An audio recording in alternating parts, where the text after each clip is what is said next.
Amém? Eu quero compartilhar com você hoje um tema, querido, que Deus ele tem ministrado ao meu coração.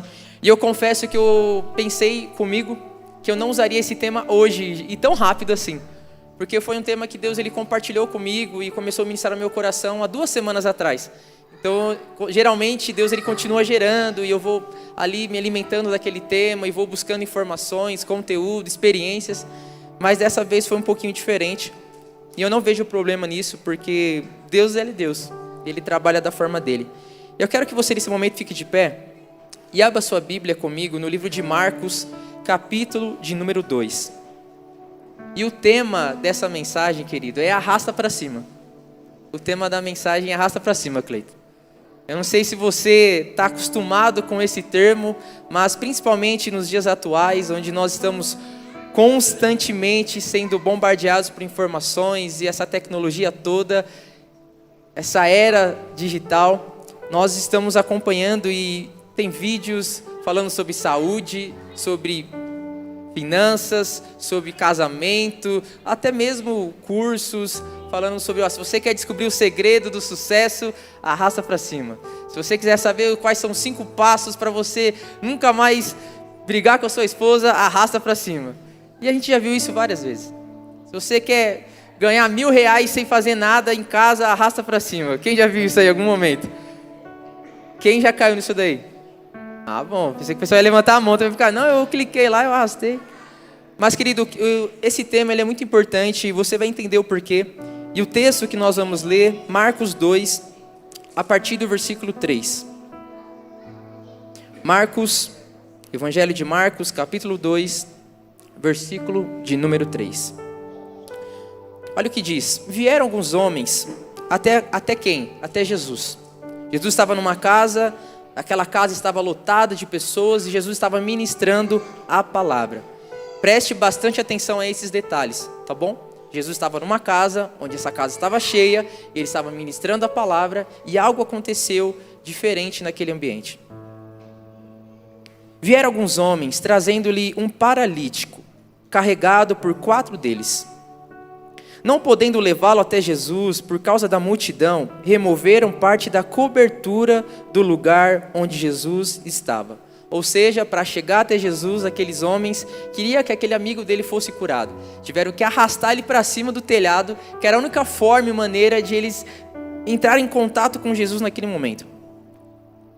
Baixaram a maca que estava deitado o paralítico. O versículo 5 diz, vendo a fé que eles tinham, isso surpreendeu muito a Jesus. Jesus disse ao paralítico, filho, os seus pecados estão perdoados. Estavam sentados ali alguns mestres da lei, racionando em seu íntimo, por que esse homem fala assim?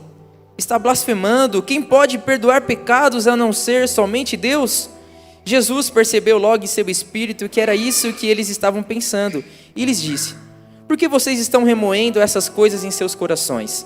O que é mais fácil dizer ao paralítico, seus pecados estão perdoados, ou levanta-se, pegue a sua maca e ande.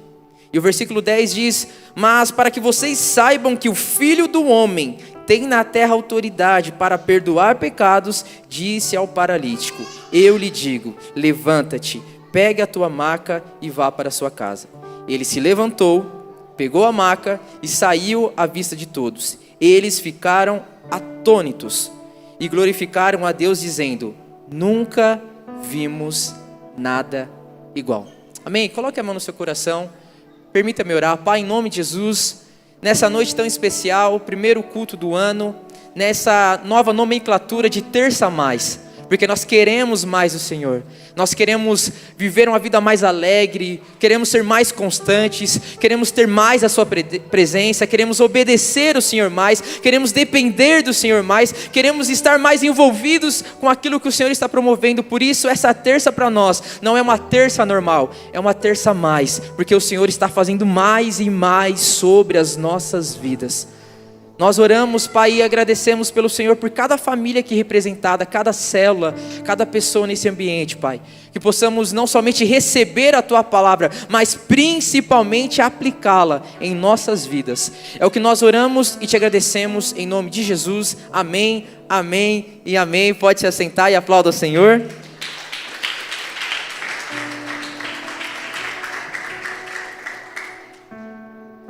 Agora eu não vou esquecer de você mais, William. Você perguntou aquilo lá para mim aquele dia. Esse tema, arrasta para cima, foi um tema que o Senhor ministrou ao meu coração há 2 semanas atrás. E eu vou pedir muito a sua atenção. Por mais que hoje a igreja não está cheia, nós precisamos focar ao máximo naquilo que o Senhor está querendo falar conosco. E eu não estou falando isso porque é eu que estou ministrando, indiferente. Pode ser no momento do louvor, momento da oferta, qualquer momento, seja ele do aviso. Mas eu acredito que dentro desse ano de frutificação, é um ano onde Deus está olhando principalmente para as nossas raízes, mas para que Deus ele promova algo em nossas vidas e que nós venhamos realmente crescer e que Deus nos leve para coisas maiores, para que Deus nos levante de verdade, precisamos olhar muito bem a tudo que nós estamos fazendo e principalmente tudo que está acontecendo ao nosso redor. Assim como eu falei e usei o exemplo das redes sociais, se você pesquisar qual é o segredo para ter uma vida próspera, você vai encontrar muitos materiais na internet. Possivelmente, a grande maioria deles não vão mudar a sua vida. Porque não é uma arrasta para cima que vai mudar a sua vida. Mas é entender que nós precisamos não só entregar o nosso coração, mas servir um Deus que nos arrasta para cima. Eu não sei você, mas eu já estive em ambientes, eu já estive em relacionamentos, eu já fiz coisas onde eu investi as minhas finanças e não me arrastou para cima. Só me jogou para o buraco ainda mais. E eu não estou falando desses jogos do tigrinho ou algo do tipo, esses jogos de azares. Não estou falando sobre isso. Eu estou falando sobre áreas da minha vida que eu coloquei o meu coração. Eu coloquei as minhas expectativas. Eu coloquei os meus olhos, as minhas lágrimas. Porque eu pensei que aquilo era bom. Porque eu pensei que aquilo era correto. Mas no final, não me arrastou para cima. Me arrastou para baixo. Só que hoje eu entendo, querido. E nós estamos aprendendo dia após dia, dentro desse ano agora, que nós estamos entrando da frutificação, que nós servimos a um Deus que Ele não quer te ver cabisbaixo. Se existe um pai que não gosta de ver os seus filhos tristes, esse pai é Deus. Se existe um pai que ele não quer ver o seu filho magoado, ou parado, ou isolado daquilo que ele quer fazer, esse pai é Deus. Por isso que Deus, Ele é um Deus que nos arrasta para cima. Porque Deus, Ele conhece as minhas limitações e as suas limitações. Ele sabe os nossos pontos fracos. Eu não vou falar dos nossos defeitos, mas eu falo das nossas dificuldades. Foi Ele que nos criou, foi Ele que nos chamou, foi Ele que nos formou. Por isso nós estamos aqui. Só que se nós servimos a um Deus que nos arrasta para cima, nós precisamos entender que servir a Deus, querido, é algo totalmente desconfortável. Não se escandalize com isso, mas servir a Deus é desconfortável. Porque a gente vai estar saindo da nossa zona de conforto constantemente. Quando nós achamos que agora está bem, está tudo certo na minha vida, está tudo ok, agora é só descansar. E Deus fala, não, tenho mais para você, faz isso daqui.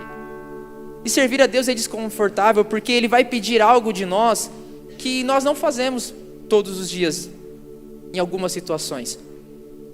Ele vai pedir uma atitude nova, uma decisão nova. Talvez Ele vai pedir para que você abra mão de certas coisas que você no ano passado não esteve disposto a abrir mão. Mas para que Ele nos arraste para cima, para que esse Deus nos coloque de pé, precisamos estar olhando atentamente a tudo que está acontecendo aqui do lado de dentro e também do lado de fora. Se eu pudesse colocar um primeiro tópico ou uma característica para que nós venhamos olhar para esse Deus que nos arrasta para cima, é que nós precisamos ter relacionamentos com pessoas que nos arrastem para cima. E eu quero citar um exemplo muito prático aqui, muito simples. Se eu for pegar, pelo menos aí, existe aquela frase, o ditado, né? Que você é a média das 5 pessoas que você mais anda, ou mais conversa, ou mais está ali no seu convívio, no seu relacionamento.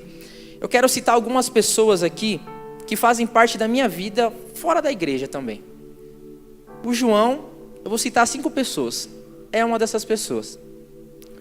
O Ezequiel, não está aqui? Está no banheiro? É uma dessas pessoas. A Ohana é uma dessas pessoas. Tá bom, ela é a primeira. Vou começar de novo, tá, gente? Ó, vamos lá. Primeira pessoa, a Ohana, tá bom? Essa aí não pode ser, é a primeira, tá? O João, tá bom? O Ezequiel. Vou citar o Anderson. Olha o nível, tá subindo agora, né? Tá subindo. E eu vou citar o pastor Décio. 5 pessoas que eu ando, que fazem parte da minha vida. Em algum momento do ano passado, eu pensei em desistir. E sem eles saberem, eu consultei eles de alguma forma, pedindo um conselho, pedindo talvez um abraço, ou simplesmente querendo estar perto deles em algum momento. Talvez nem para receber conselhos, mas só para estar perto. Sabe qual foi o resultado desse relacionamento com essas pessoas? Foi a minha permanência na presença de Deus. É entender que eu sirvo um Deus que Ele não supre as minhas necessidades ou as minhas carências, mas é um Deus que me coloca de pé todos os dias da minha vida. Só que Deus, Ele continua sendo bom, mesmo se eu não andasse com essas pessoas. Mas eu experimentei ainda mais da bondade de Deus por estar conectado com essas pessoas. Por que eu estou dizendo isso? Se eu andasse com outras pessoas bem aleatórias, que talvez em um momento de desistência, talvez na área do casamento, problemas financeiros, eu não estou conseguindo orar, estou tendo dificuldade de obedecer a Deus, santidade, eu estou citando aqui alguns exemplos. Quais seriam os conselhos que eu iria receber? Será que seriam os mesmos que eu recebi da Ohana, do João, do Ezequiel, do Anderson, do pastor Décio? Perceba que o estar envolvido com pessoas que me arrastem para cima é fundamental para aquilo que você é e principalmente aquilo que você quer se tornar em Deus. Eu não estou dizendo que você precisa se afastar de pessoas, pelo contrário. Estou dizendo que nesse novo ano você precisa se aproximar de novas pessoas. Nós somos ministrados no ano passado, mas é bem recente, sobre ciclos. E não adianta eu, Kaique, querer viver um ciclo novo se eu continuo fazendo as mesmas coisas que eu fazia lá atrás. Eu não vou receber algo novo, eu não vou experimentar algo novo, eu não vou viver algo novo, porque as minhas atitudes, a minha entrega, as minhas escolhas são as mesmas.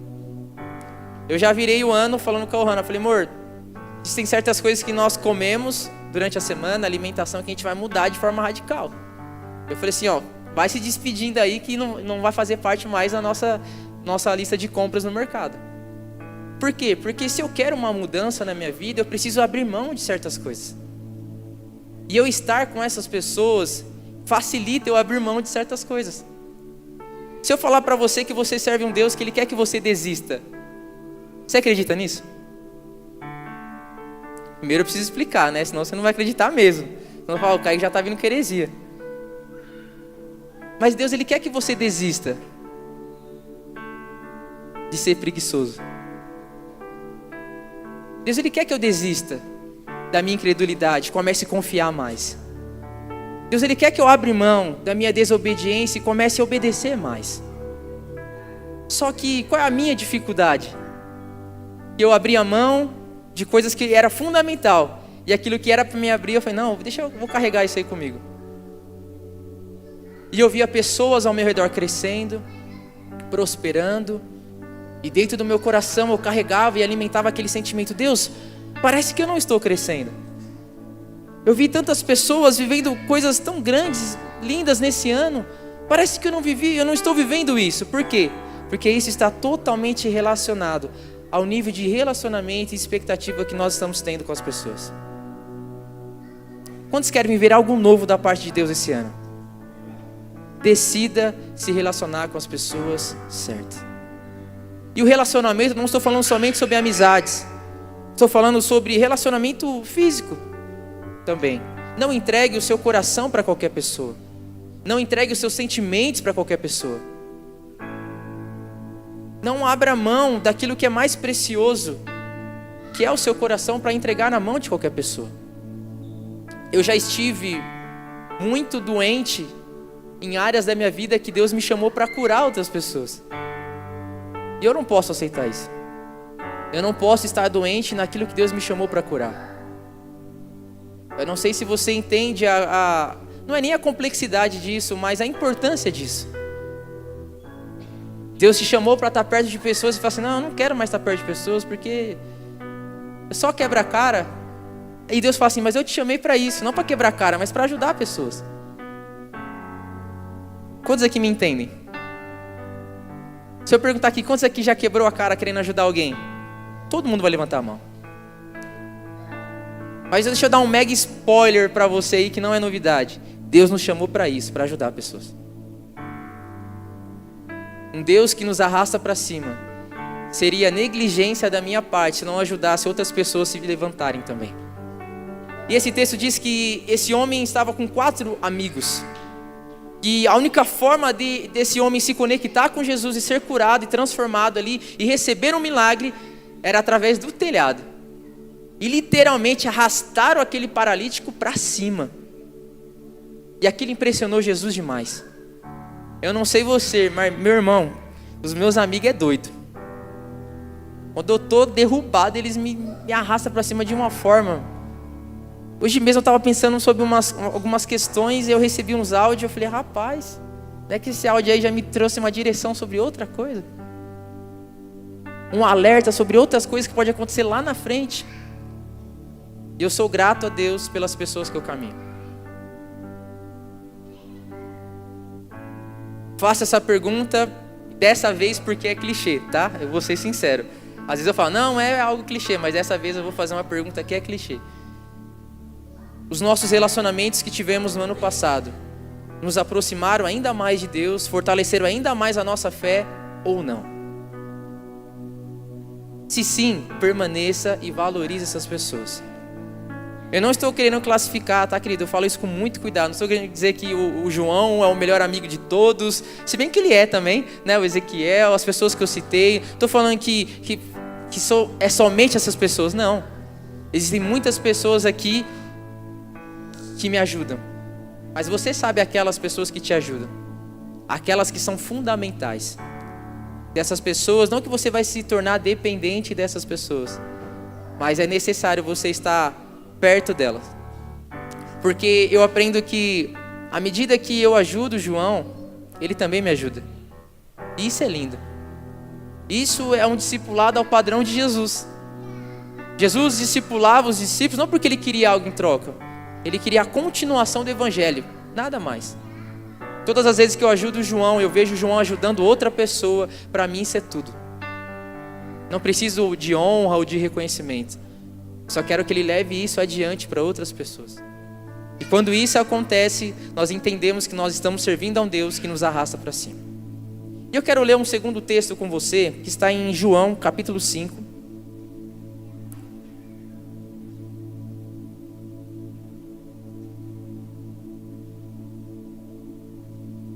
João, capítulo 5, versículo de número 1.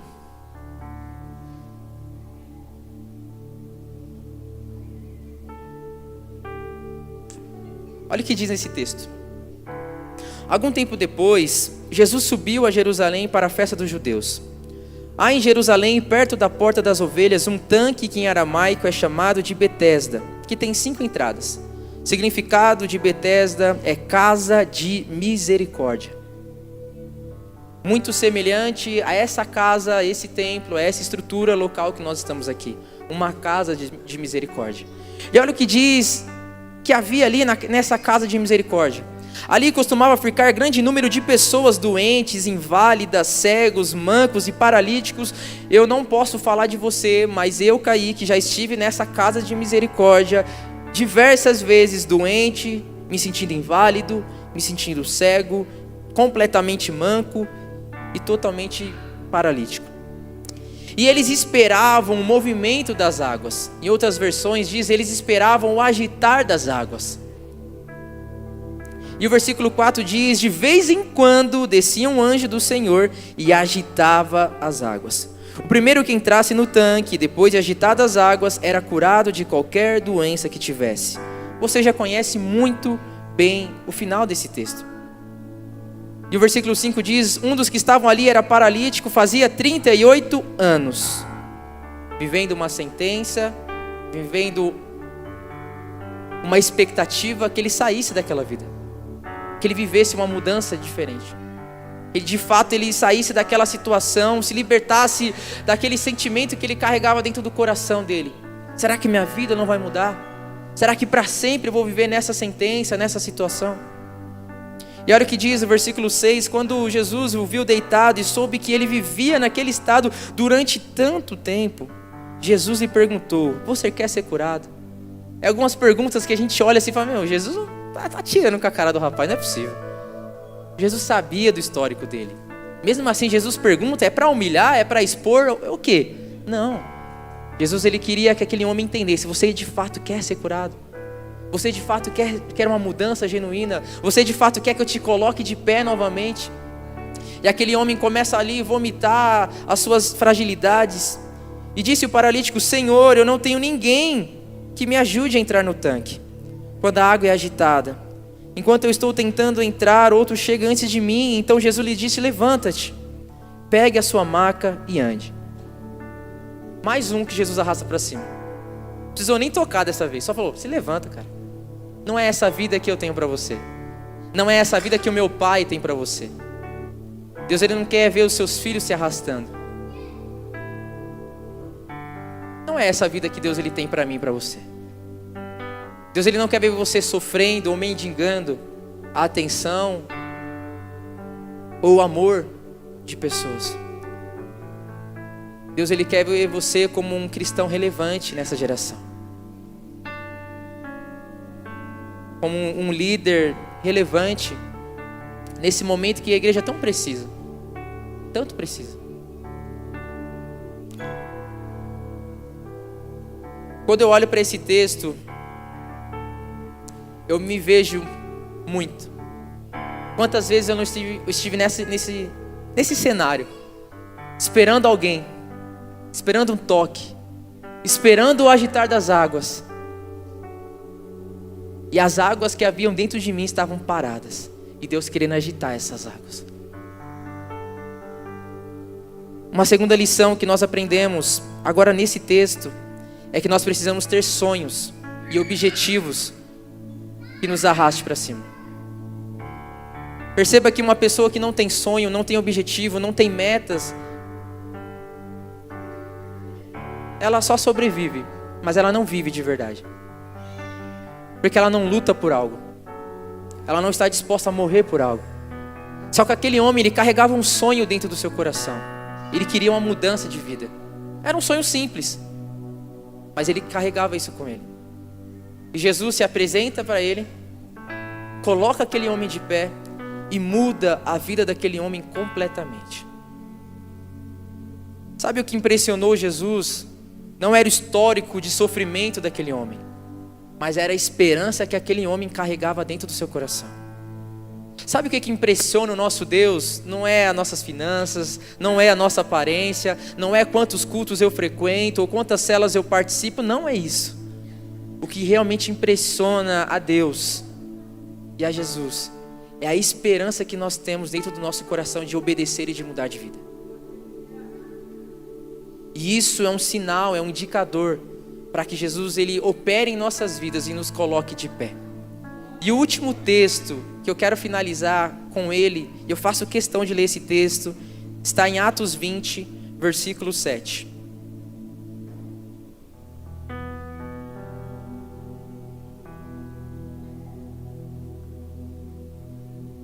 Um texto que eu já utilizei aqui na igreja, particularmente gosto muito.